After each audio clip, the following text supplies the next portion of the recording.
Decía Juvenal que el pueblo romano solo deseaba con avidez dos cosas: pan y circo. De este modo, el poeta se lamentaba en sus sátiras de la desafección política en tiempos de la dinastía antonina. Y es que, sin duda, los juegos hacían furor en la Roma imperial. Soy Isabel Margarit, directora de la revista Historia y Vida. Me acompaña, como siempre, nuestra colaboradora Ana Echeverría. Y hoy vamos a hablar del espectáculo romano por excelencia, los combates de gladiadores. Hola Ana, bienvenida a nuestra pequeña arena. Donde hoy, por supuesto, no va a correr la sangre. Gracias, Isabel, un placer estar aquí de nuevo. Igualmente, Ana, y tranquila. El podcast va a ser tan pacífico como siempre, aunque el tema que abordamos hoy no lo es tanto. No hay duda de que a los romanos les fascinaba las luchas de gladiadores y los combates de fieras. Y esto da pie a una pregunta. Si los griegos inventaron el teatro y el deporte, ¿podríamos decir que los romanos crearon el espectáculo? Bueno, incluso si me apuras, diría que fueron la primera sociedad del espectáculo, ¿no? Incluso antes que nosotros, mucho antes. Ninguna otra civilización antigua tuvo este sentido del entretenimiento, ¿no? Ni puso tanto interés en agradar al gran público, apelando pues, a todo lo que fuera sorprendente, fascinante o incluso morboso. Y además, sin elitismos, o casi. Porque al anfiteatro podía acudir todo el mundo, excepto los esclavos, es decir, todos los hombres, mujeres y niños libres, fueran ricos o pobres. Por eso hablamos de gran público. Así es, aunque por supuesto había clases, como sigue habiéndolas hoy. Es decir, un asiento en las primeras gradas del Coliseo, que eran de mármol travertino y estaban reservadas a los senadores, no costaba lo mismo que un asiento en el cuarto piso, con bancos de madera, ¿no? Que es a donde iba a parar la plebe. Pues igual que hoy en día en un estadio de fútbol o en un concierto. Claro, exactamente igual. Las mejores localidades siempre son, obviamente, las más caras.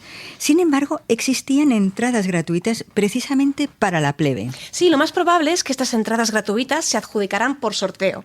Bueno, en fin, panem et circenses, que decía Juvenal, ¿no? Tener al pueblo entretenido era tenerlo contento. Exacto. Como bien dices, Juvenal se quejaba de que los juegos habían ocupado el lugar de la política en los intereses de los romanos. Pero el caso es que las luchas de gladiadores se hicieron populares precisamente gracias a la política. Háblanos del origen de estos combates, Ana.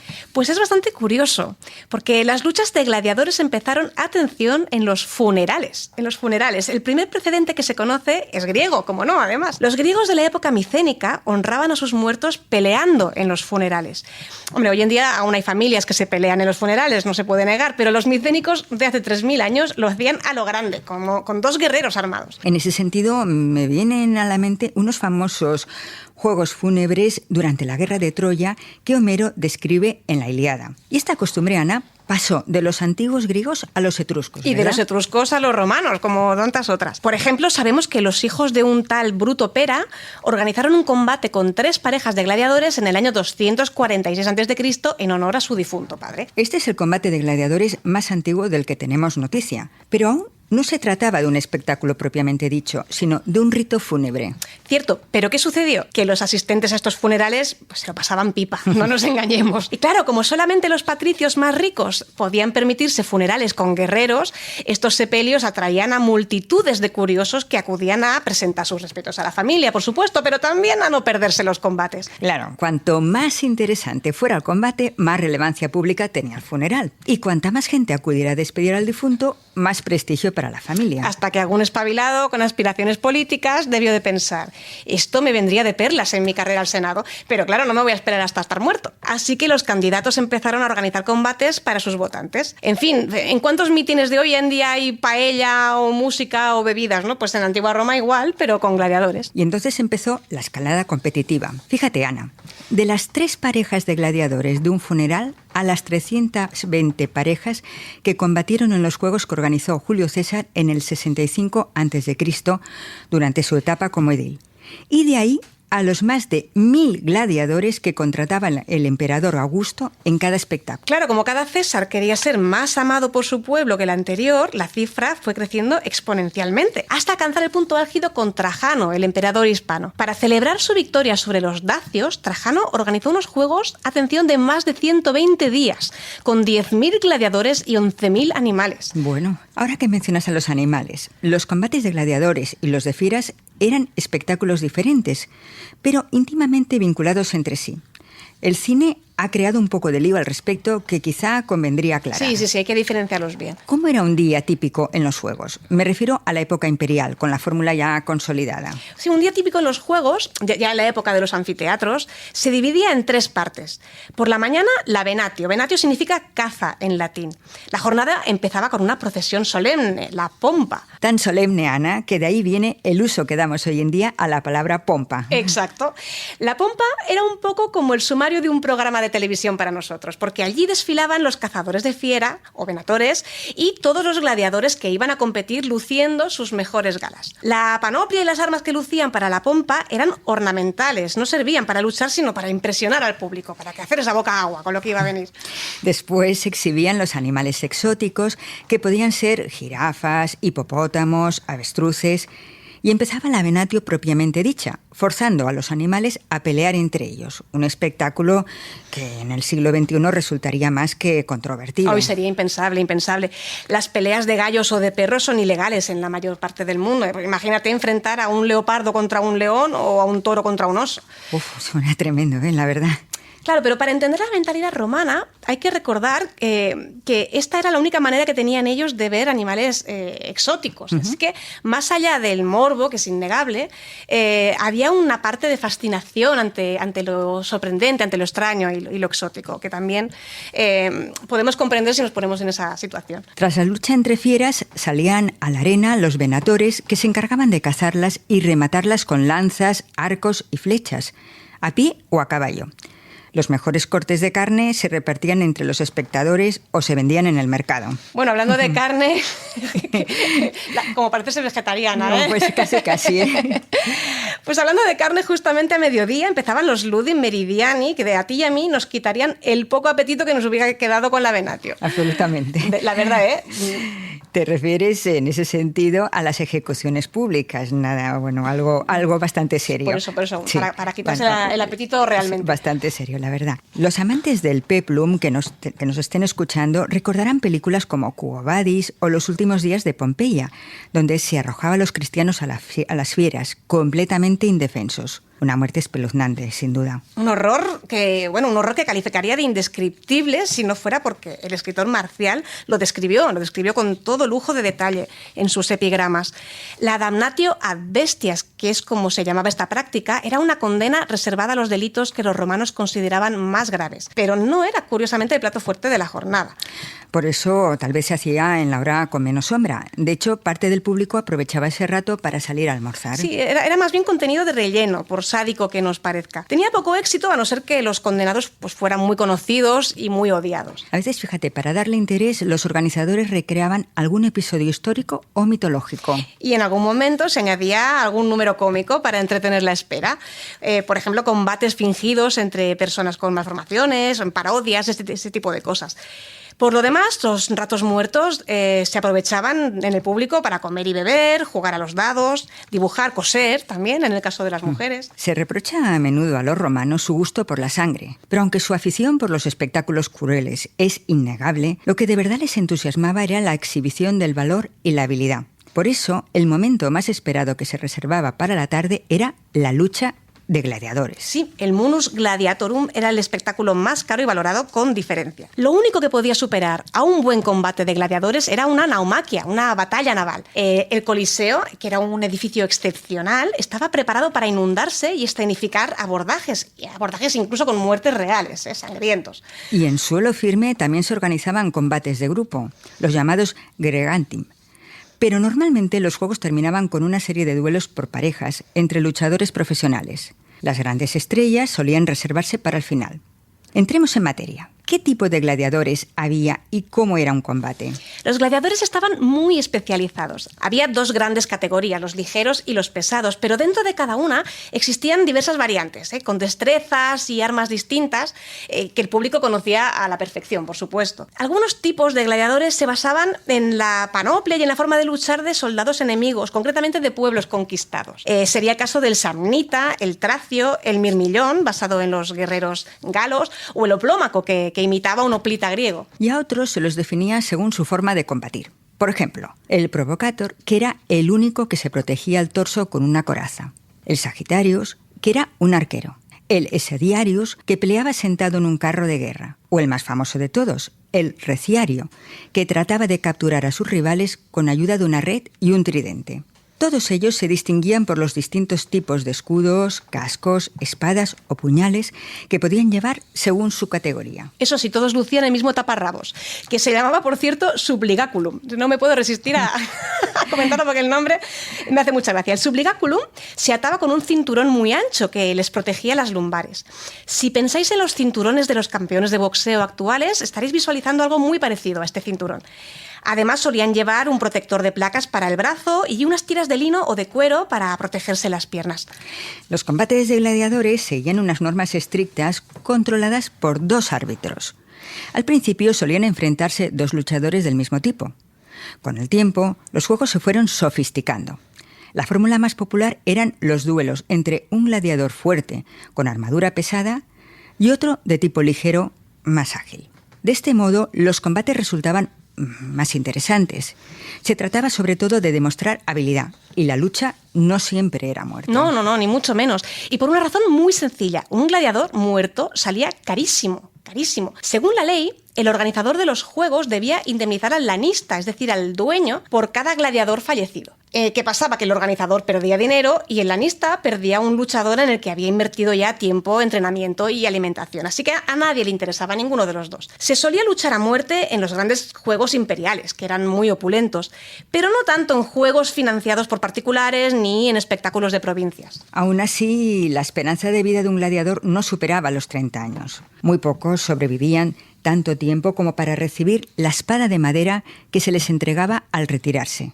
Aunque se les perdonase la vida en la arena, o incluso si el combate no era muerte, podían morir a causa de las heridas recibidas. No parece un oficio envidiable, Ana. Desde luego, yo no me haría gladiadora, ¿no? ¿Cómo era la vida de los gladiadores antes de llegar a la arena? Muy dura también. Entrenaban sin descanso en el ludus, que era una especie de cuartel que servía como escuela de gladiadores, mañana y noche. Y estaban sujetos a una disciplina muy estricta. Cuando llegaban al ludus, les asignaban un tipo de combate en función de sus aptitudes físicas. Y cada una de estas especialidades tenía su propio entrenador jefe, llamado doctor, que normalmente era un gladiador retirado y vivo, por supuesto, y una serie de segundos entrenadores llamados magistri. Eso sí, entre las cosas, digamos, menos malas, la alimentación era buena, era abundante, con carne, cebada y legumbres. Y también recibían una esmerada atención sanitaria porque se les consideraba muy valiosos.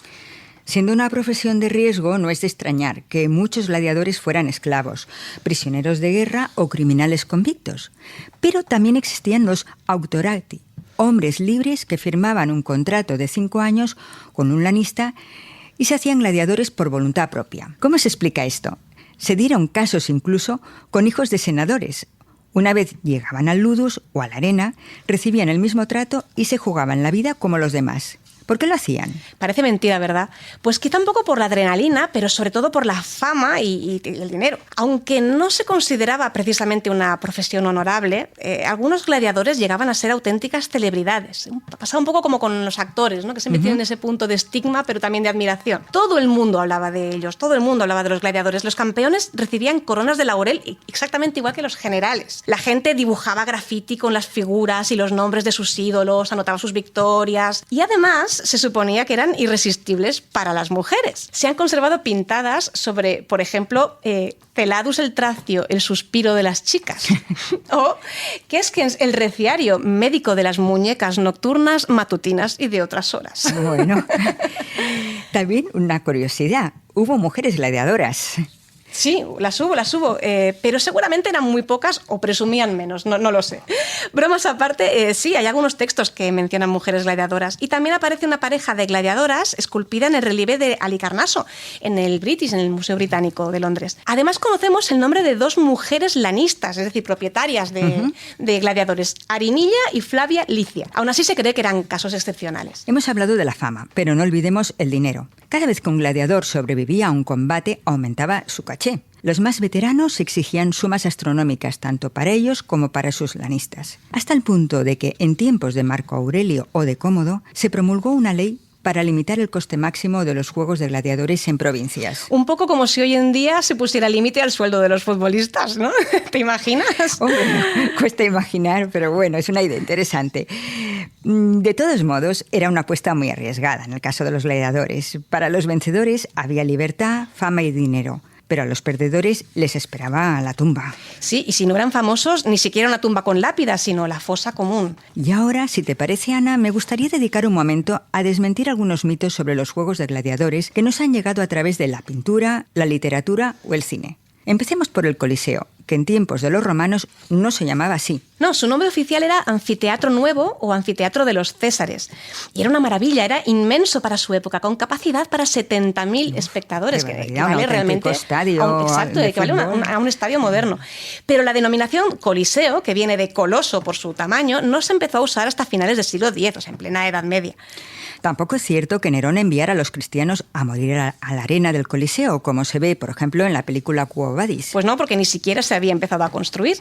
En tiempos de Nerón, el terreno donde ahora se ubica el Coliseo era una parte de la Domus Aurea, una inmensa residencia imperial ajardinada. El anfiteatro se construyó en tiempos de Vespasiano, Tito y Domiciano, un poco de los tres césares de la dinastía Flavia. Por eso también recibe el nombre de Anfiteatro Flavio. ¿Y qué hay de esa imagen tan emblemática y repetida en el cine del César salvando o condenando a un gladiador con un gesto del pulgar hacia arriba o hacia abajo? Pues es una verdad a medias.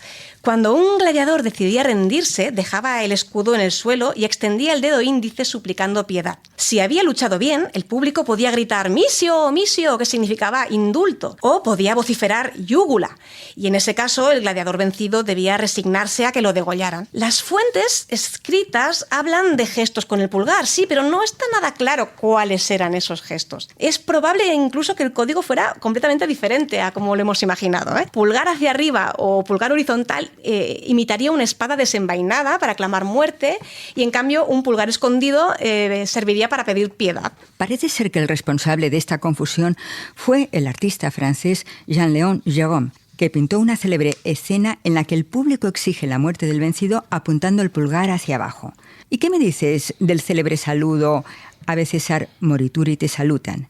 ¿Es cierto que los gladiadores se dirigían al emperador diciéndoles «los que van a morir te saludan»? ¿O se trata en realidad de otro mito más? A ver, la frase está documentada, pero es un error atribuirla a los gladiadores. Esa frase solamente aparece una vez en las crónicas.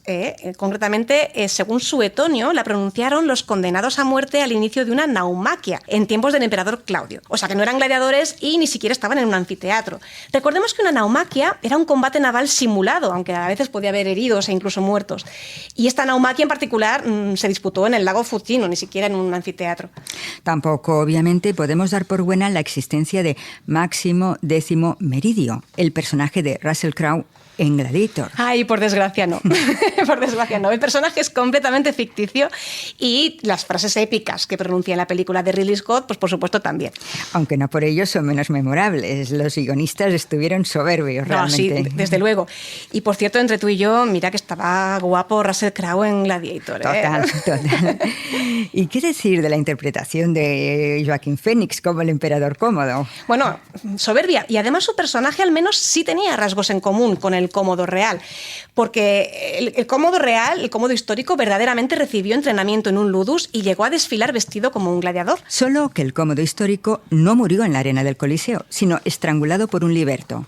En fin, ahora que ya hemos puesto los puntos sobre las sillas para separar la historia de la ficción, ¿qué nos recomiendas si queremos descubrir más cosas sobre el fascinante fenómeno de los gladiadores? Pues hoy os traigo 2 exposiciones, las 2 en España. En el Marc de Alicante, hasta el 20 de noviembre de este año, de 2022, hay una muestra excepcional con préstamos de todos los principales museos arqueológicos de Italia. La muestra se titula Gladiadores, héroes del Coliseo.